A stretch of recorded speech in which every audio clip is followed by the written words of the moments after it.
The scriptures come first from Galatians 5, chapter 5, verses 22 and 23. The fruit of the Spirit is love. Forgot that. It does feel good to take that thing off, doesn't it? The fruit of the Spirit is love, joy, peace, patience, kindness, generosity, faithfulness, gentleness, and self-control. There's no law against these things. Matthew chapter 7, verse 3 and 5 and verse 7. Jesus said, "Why do you look at the speck of sawdust in your brother or sister's eye and pay no attention to the plank," some translations say the log, "that's in your own eye? How can you say to someone else, 'Let me take the speck out of your eye,' when all the time there is a plank in your own eye? You hypocrite. First, take the plank out of your own eye, and then you'll see clearly to remove the speck from your brother or sister's eye. Ask, and it will be given to you. Seek, and you will find. Knock, and the door will be opened to you." Here ends the readings. So today's theme is joy, as we've already established, and it feels like, you can't have a theme of joy without a joke or two. I'm happy to say that some of you have been sending me some jokes. So I'm going to use yours instead of mine. So this first one came to us from Donna Grossman, and it said, "I accidentally drank some holy water with my laxative. I think I'm about to start a religious movement."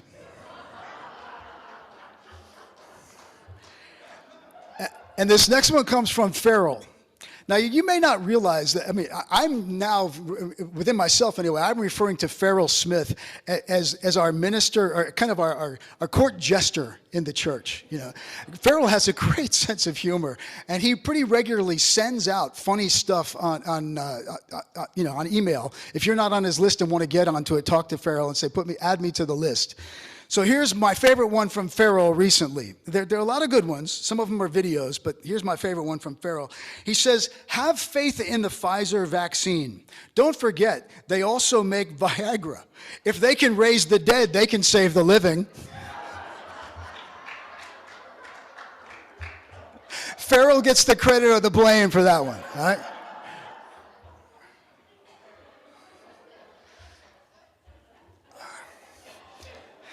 I'll give you a minute. I know some of you are still getting over that one. Mild-mannered Farrell. You ain't seen nothing yet. That was one of the ones that I could share with you from church,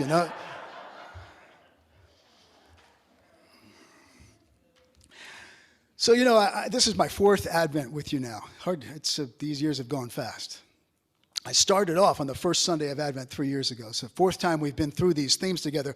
So, I looked back at some of my joy sermons to see what I had to say. And I didn't want to repeat myself completely. And so I found that I tended to say three primary things that I'm going to give you a recap of. First was I said that there's a difference between joy and happiness, as I shared with the kids. Joy is deeper. It's not just a feeling that comes and goes, and it's not just about being bubbly. You can fake bubbly. In fact, it's one of my pet peeves. I don't like it. It's one of my least favorite things in the world is fake bubbly. It's not a mood. It's not the immediate reaction to something that makes you laugh, although we all need to laugh as much as we possibly can. But it's deeper. It's not dependent on circumstances. We talk about the peace that passes all understanding. It's the peace that doesn't make sense. The calm things can be going crazy, and yet you're in the center, and you're not rocked by it. You might feel it, you're feeling it, but you're not thrown off by it. It's joy that has roots. I've also said that joy is one of the fruits of the Spirit, listed in Galatians 5. And the point there is that when we're alive spiritually, it's one of those things that grows out of your life. You can't chase it. You can't manufacture it or make it happen. I mean, you can try, but anybody close to you really knows if it's real or not. It grows out of a life that's grounded in the Spirit. And that leads to the third thing that I've said, and that is that you can't force joy any more than you can force a tree to bear fruit. As Christina Pratt, who's a shamanic healer, once said, she said, joy is the byproduct of an authentically lived life. I love that. You show up for real in this world, and especially when it comes to your spiritual journey and who we're trying to be as people on the path of Jesus. Commit yourself to that. Get into that deeply. Develop some spiritual disciplines that nurture that beyond just coming to church on Sunday. And be real. And what you'll find is that your life starts to be in alignment with your deepest values. And when that happens, and you're out of your own way, and a lot of us have our hands full, myself included, with getting out of my own way. But when that happens, then joy naturally emerges. It's part of our essence as children of God. Now today, I want to just add a couple of things to that foundation. Two primary things. First, it's related to everything I just said, but it adds another dimension to it. And I have to thank Trish Calhagen once again for, Trish sends me a lot of good stuff, very meaningful books, for example. And this is one that she just started reading herself and then thought, yeah, I think Brian might like this, and sent it to me. And it's a stunning book by a guy named John Philip Newell called Sacred Earth, Sacred Soul. And it's all about the spirituality of the Celtic or the Gaelic people from Ireland, Scotland, and France years ago.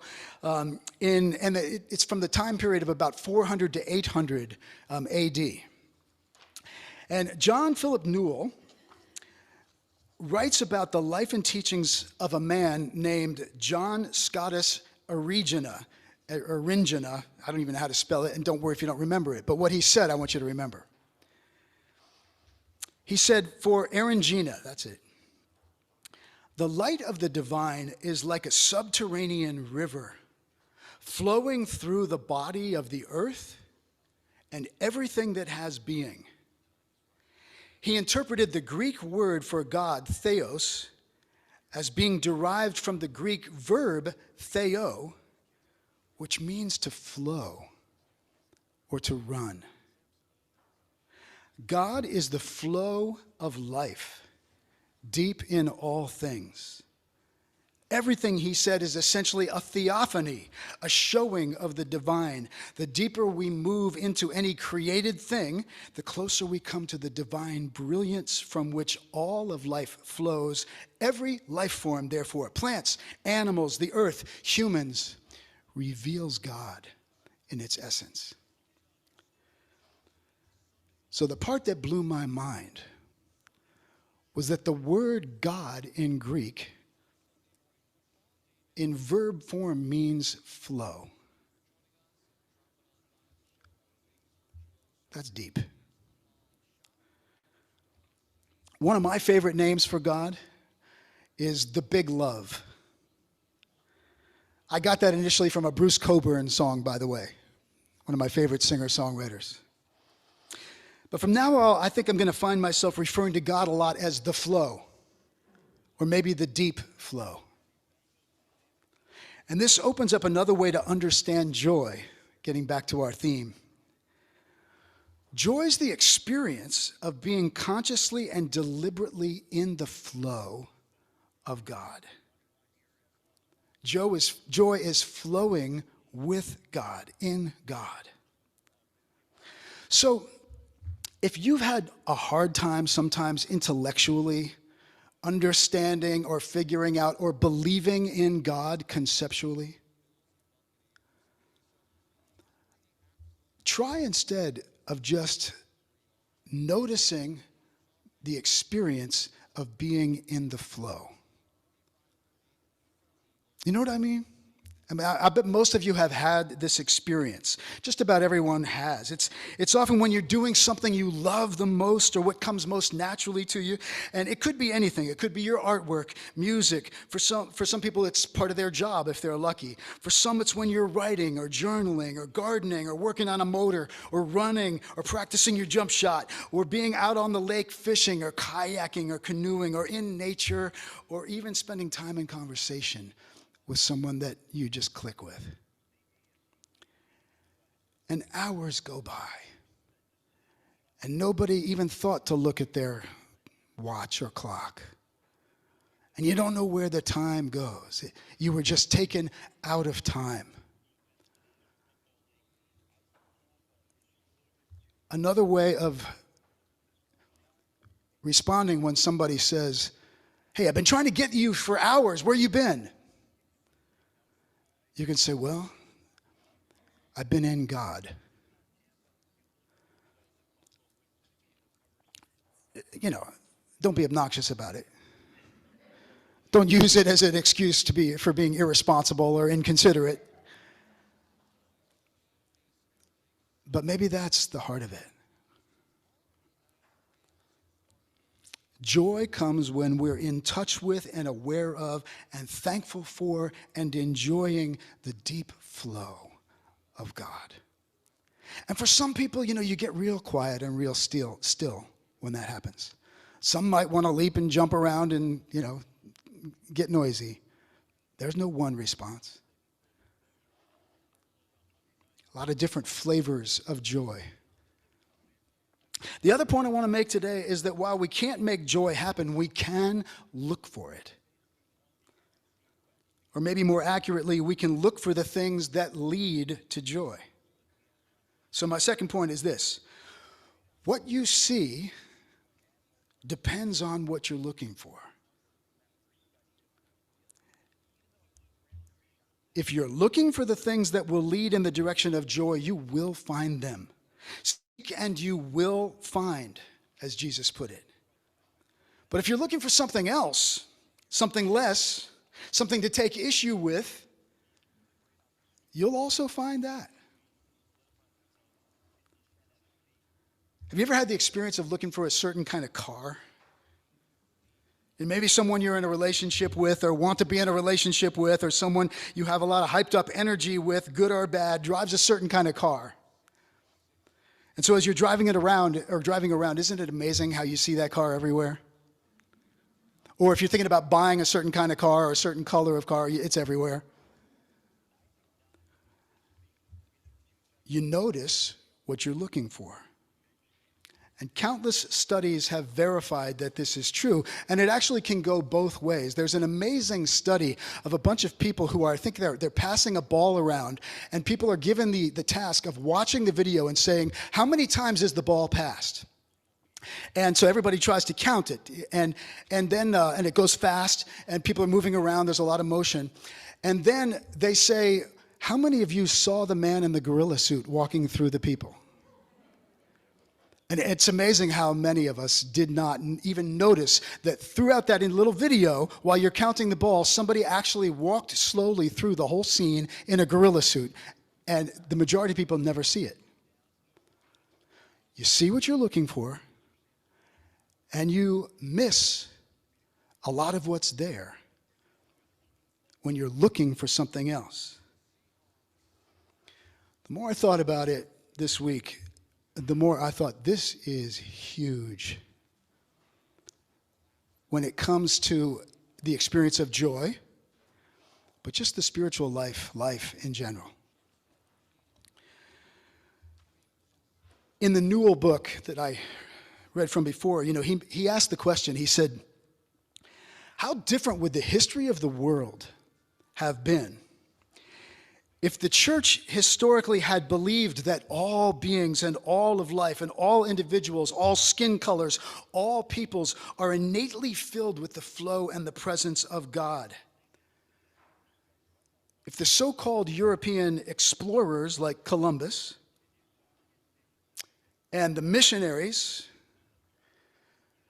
had gone to places and encountered indigenous peoples with the agenda of looking for the presence of God that's already there in them, rather than coming with the assumption that these people are less than human, not in the image of God, and are damned heathens who need to be saved. How different would the history of the world have been if we were looking for the presence of God wherever we went historically? If the missionaries had known that, instead of assuming that these first peoples were savage and in need of salvation, etc., maybe they would have actually learned from them. Well, and we all know the explorers were looking for land to take and resources to plunder and reasons to justify doing so, and that's what they found.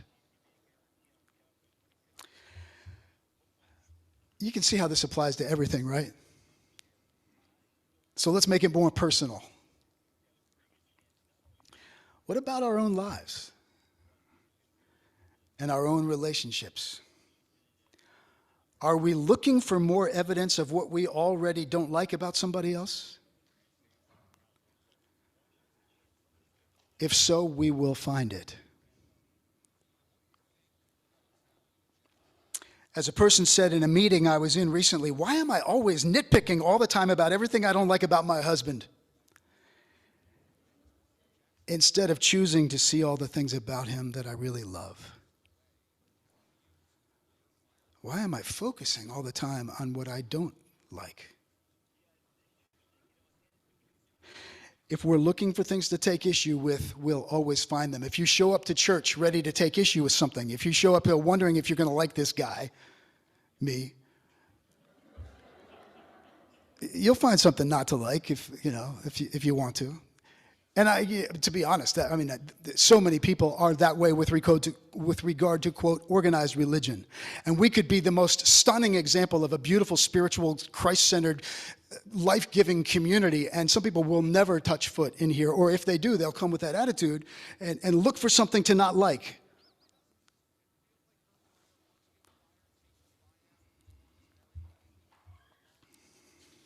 We're a pretty likable bunch, I think.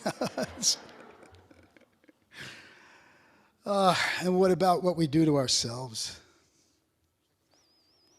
Some of us are just way too trained throughout a lifetime to only see what we don't like in ourselves. And when we enter into quiet reflection, a lot of people avoid meditation. Why? Because they're afraid the stuff that they don't want to look at is going to come up. Maybe it's time for some of us to start searching for what's beautiful and giving yourself a little bit of credit for even showing up and caring. And dare to try to see ourselves as God sees us, and that is as people so beautiful, so innately worthy, that God would literally rather die than ever be without any of us. That's what the cross means to me, among other things. Well,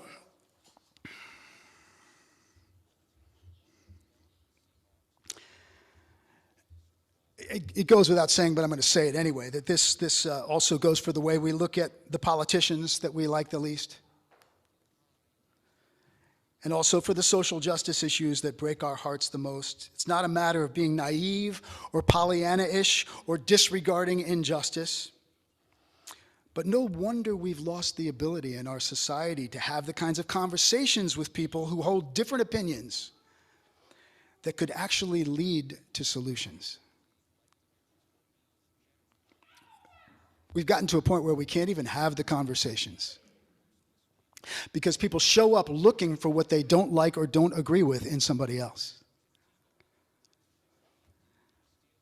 All right. So what's all this got to do with Advent joy? Everything. Joy comes when we let God set us free from our addictions to negativity and grievance bearing.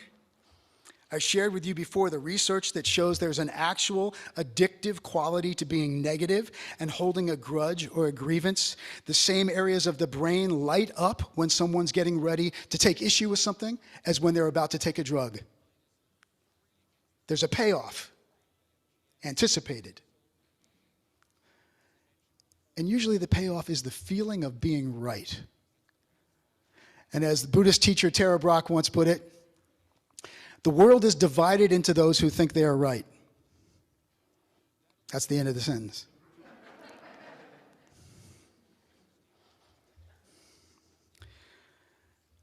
Advent joy comes when we're willing to risk receiving God's vaccination against the virus of negativity. It comes when we're in the flow and looking for what's good and true and beautiful in everyone and everything. Joy comes when we choose to look for goodness and possibility and the innate spark of the divine essence, even in those from whom the world needs protection. Joy comes from making hard decisions and setting boundaries, even in the process of ending a relationship, while at the same time genuinely wanting God's best and fairness and wholeness for the person that you're leaving.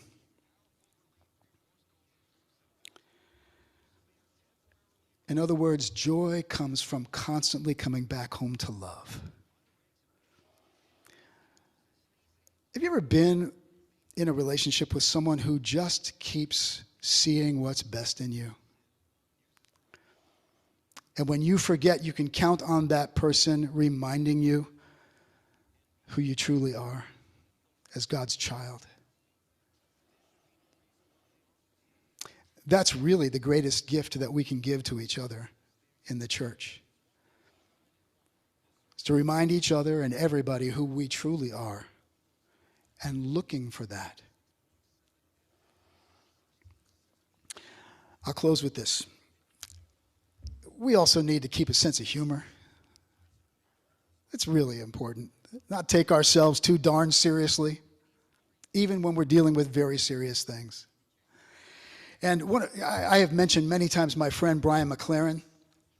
He's an author, a speaker, a very significant historical factor. He sent me a song he wrote just recently, and he said, you know, I've just been on the verge of despair about so many things, but I realized I really needed to get my sense of humor back and just kind of, as I'm trying to address all the things that are messed up in the world, also be grateful and see the beauty of it all. So he said, I wrote this song, and it's called Beautiful Mess. So we can't sing it together. So I'm going to just, here's what we're going to do. Every time you hear me say, God bless, then you all together say, this beautiful mess. Ready? God bless. Let's try it again. God bless. Okay, every time. Okay, so God bless. This magic comic tragedy. We show up and keep saying yes. God bless. Sinners and saints, critics and schemers, disciples and doubters, doers and dreamers, trying to cope with the strain and the stress, playing our parts in this beautiful mess. God bless. We take 3 steps forward and 2 in reverse. We say we'll do better, then promptly do worse. We stumble and bumble our way to success. We throw our whole hearts in this beautiful mess. God bless. This accidental strategy. We show up, we're doing our best. God bless. This terrible, horrible, noble, notorious, wonderful, weirdly embarrassing, glorious, dangerous, dizzying, life-giving quest. We dance on the gangplank.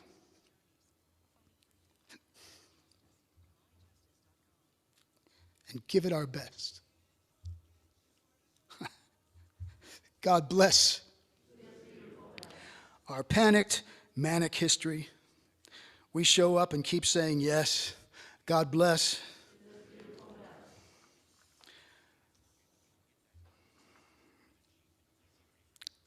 A family, a business, a movement, a nation, a garden, religion, or civilization. On a wing and a prayer, we make our best guess. our lives on the line in this beautiful mess. God bless this magic cosmic mystery. We show up and we keep saying yes. God bless. God bless. God bless. Mary's pregnant. God bless. It's a beautiful Okay, mess. somebody who's visiting us today doesn't know what the heck we're saying there, but we'll tell you afterwards. Try it again. Ready? Mary's pregnant. God bless this beautiful mess. Yeah. I've seen her because I'm looking for her. Are you? Amen.